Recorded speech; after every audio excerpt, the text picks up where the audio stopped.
Assalamualaikum warahmatullahi wabarakatuh. Salam sejahtera untuk kita semua. Senang bertemu kembali dengan semua mahasiswa dan rekan-rekan mahasiswa-mahasiswi ya dimanapun kalian berada. Semoga kita, saya dan kamu ya semua dalam keadaan sehat walafiat. Nah, pada sesi ke-8 ini kita akan mempelajari tentang alasan-alasan di dalam hukum pidana.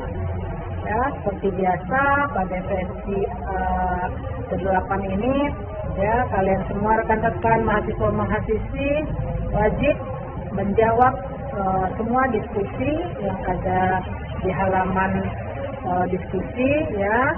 Bahan kajiannya seperti biasa dapat diperoleh ya dari buku materi pokok modul hukum pidana, kemudian dari jurnal-jurnal yang ada kaitannya dengan hukum pidana serta literatur dari buku-buku hukum pidana.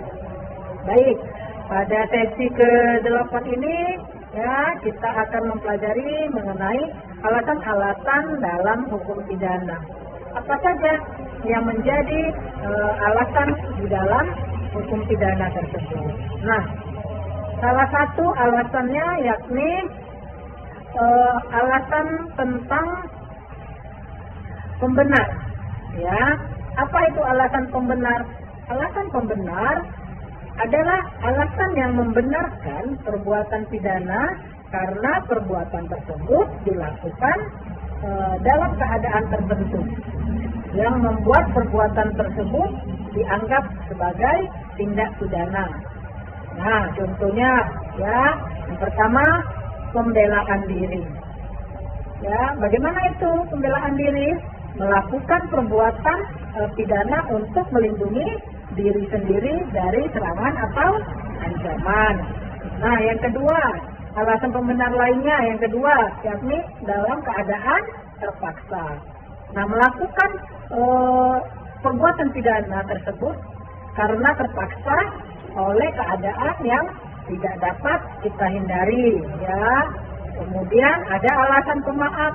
Apa itu alasan pemaaf? Alasan pemaaf adalah alasan yang membuat pelaku ya, pelaku tindak pidana ini tidak dapat dimintai pertanggungjawaban pidana karena apa? Karena alasan tertentu. Untuk alasan pemaaf itu ya salah satunya yakni satu, ada gangguan jiwa. Nah, pada pelaku tindak pidana yang menderita gangguan jiwa yang otomatis membuat pelakunya tidak dapat memahami ya sifat dan akibat perbuatannya ya. Yang kedua karena keterpaksaan, alasan pemaaf tadi karena keterpaksaan. Nah, bagaimana mencermati dari keterpaksaan ini? Yakni pelaku tindak pidana dipaksa untuk melakukan perbuatan pidana oleh orang lain ya. Kemudian ada alasan penghapus penuntutan pidana ya. Kemudian alasan percobaan. Nah, maka dalam prakteknya ya penentuan percobaan dan alasan-alasan di atas ya memerlukan analisis yang cermat dan hati-hati. Maka dengan demikian dapat mempertimbangkan semua faktor yang relevan. Nah, demikian sekilas dari penjabaran Ibu tentang materi kita yang ada di sesi ke-8. Nanti bisa kita bahas atau kita dalami kembali diskusi ini ya dari modul atau referensi dan literatur yang berkaitan dengan hukum pidana khusus membahas penjabaran pada sesi ke-8.